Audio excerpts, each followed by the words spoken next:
8:02, bom, nós olhamos para o cenário internacional, tem duas coisas que chamam muito nossa atenção ainda hoje. Um é o conflito na Oriente Médio e outro é o conflito no leste europeu, envolvendo a Rússia, a Ucrânia, etc, etc. Nós pedimos ao professor Vitélio Brussolin, professor de Relações Internacionais da Universidade Federal Fluminense e pesquisador da Harvard, gentilmente, para conversar conosco. Professor, obrigado mais uma vez pela participação aqui no Jornal da Nova Brasil. Bom dia, Heródoto. Bom dia a todos. É um prazer conversar com vocês novamente. Obrigado.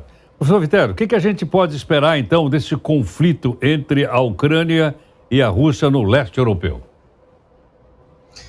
Heródoto, para o próximo ano, no dia 17 de março, tem a eleição na Rússia. É claro que não é uma eleição que a gente deve esperar alguma surpresa, porque o Putin está no poder desde o último dia de 1999. Hoje ele é o presidente que mais ficou no poder na Rússia, só atrás do Stalin. Ele mudou a Constituição em 2020 para poder ficar no poder até 2030. Mas ele tem, se ele conseguir sobreviver, porque já tem uma certa idade, ele pode ficar até 2036. Aí ele ultrapassaria o Stalin já em 2028. Por que não deve haver surpresa? Porque a gente sabe que não são eleições justas, os candidatos de oposição são envenenados ou aprisionados. Nesse momento, o Alexei Navalny, por exemplo, foi transferido para uma prisão perto do Polo Norte, a mais de 2.000 quilômetros de Moscou, justamente para não ter acesso a advogados, a grupo de apoio. Mas por que eu estou falando das eleições? Porque para o Putin, as eleições nos Estados Unidos são mais importantes do que essas que ele vai fazer na Rússia. Porque uma vitória do Trump pode significar uma redução significativa do apoio dos Estados Unidos à Ucrânia.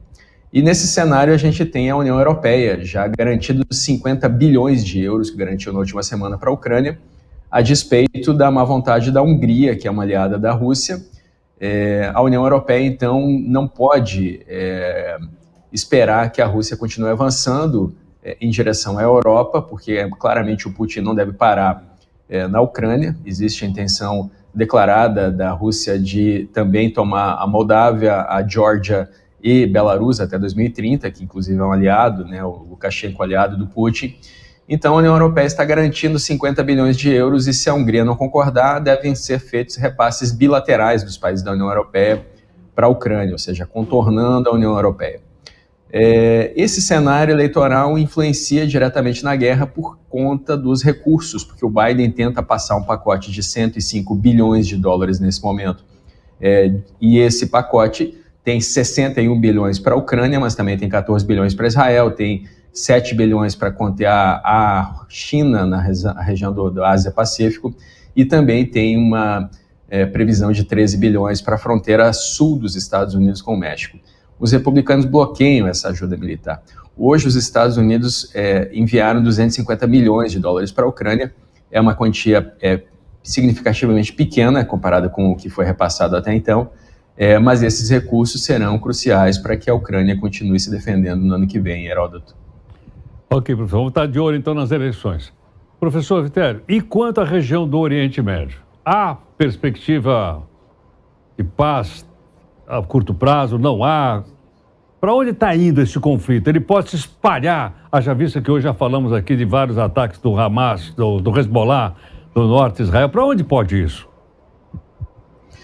Vou começar pelo término, né, pelo prazo de término. O Netanyahu fala em meses. A ONU pressiona Israel para que isso se transforme em semanas, o fim do conflito. Provavelmente serão meses. Houve uma votação na Assembleia Geral da ONU, 153 países exigiram um cessar-fogo, inclusive o Brasil. Houve também uma resolução do Conselho de Segurança da ONU, que é o órgão que tem poder coercitivo, mas nada indica que Israel vai fazer um cessar-fogo antes de acabar com o poderio militar do Hamas na faixa de Gaza.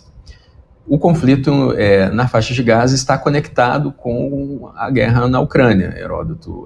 O Irã municia esses grupos, né, o Hezbollah, os Houthis do Iêmen, o Hamas, a Jihad Islâmica na Palestina.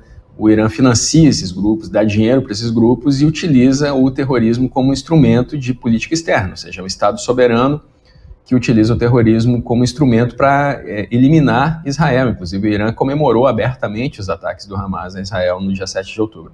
O Irã é um aliado da Rússia, o Irã fornece os drones Shahid, que a Rússia usa para atacar a Ucrânia, e a China, neste ano, fez um movimento de aproximação do Irã com a Arábia Saudita, então existe ainda uma geopolítica e uma diplomacia chinesa naquela região. Tudo isso conectado também com a Síria, onde a Rússia tem a sua maior base naval no Mar Vermelho, e o Putin tem interesse naquela região, assim como os Estados Unidos têm interesse na aliança com Israel, Heródoto. Professor, pelo jeito vamos ter um 2024 animado. Nós vamos precisar de você para nos ajudar a entender. Heródoto, vai ser um prazer conversar com vocês, apesar do peso desses temas. Muito obrigado. Professor Vitério Bustolin, professor de Relações Internacionais da Universidade Federal Fluminense e pesquisador de Harvard. Bom, o professor tem didática, né? Ele fala muito bem, além de falar muito bem, conhecer profundamente, a gente entende o que ele fala. Para a gente poder também formar opinião sobre duas questões fundamentais importantes, né, para a humanidade como um todo, que é a guerra da Ucrânia e a guerra na região do Oriente Médio.